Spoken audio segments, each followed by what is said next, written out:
Tumeona wiki iliyopita tarehe 8 ilikuwa ni siku ya Jumamosi, tulishuhudia kwamba Simba Sports Club of course alihairisha kucheza mechi yake dhidi ya Young Africans kwa sababu tu ya kutokuruhusiwa kuingia kufanya mazoezi katika uwanja wa Taifa.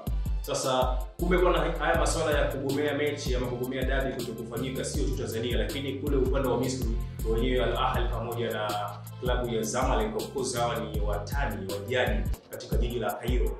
Walipaswa kucheza dabi hii kati ya Al Ahly pamoja na Zamalek, lakini haikuchezeka mara baada ya Al Ahly kugomea kucheza dabi hii. Lakini uongozi wa Al Ahly unajaribu kuandaa utaratibu ambao rafiki na kama utakuwa rasmi kuweza kurejesha of course vilio vya mashabiki ambao walikuwa wameenda kulipia kwa ajili ya kutazama mechi hiyo ya watani wa jadi wa jiji la Cairo dhidi ya Al Ahly pamoja na Zamalek.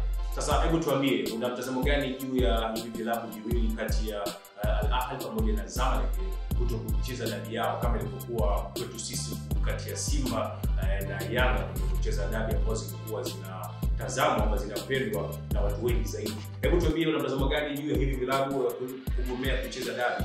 Je, kuna haja sahihi ama kuna haja sahihi ya kugomea dabi hizi kutokucheza, kwa sababu mashabiki unakuta sometimes wanasafiri umbali mrefu kwa ajili ya kuja kucheza dabi hizi, kuja kuzitazama hizi dabi ambazo zinachezwa na masimu wao, lakini mwisho wa siku tunakuja kuona kwamba dabi hizi zinakuja kuhairisha mechi pasipo faida yoyote. Hebu tuambie mtazamo wako ni upi juu ya hizi dabi kuhairishwa mara kwa mara na vilabu vingine.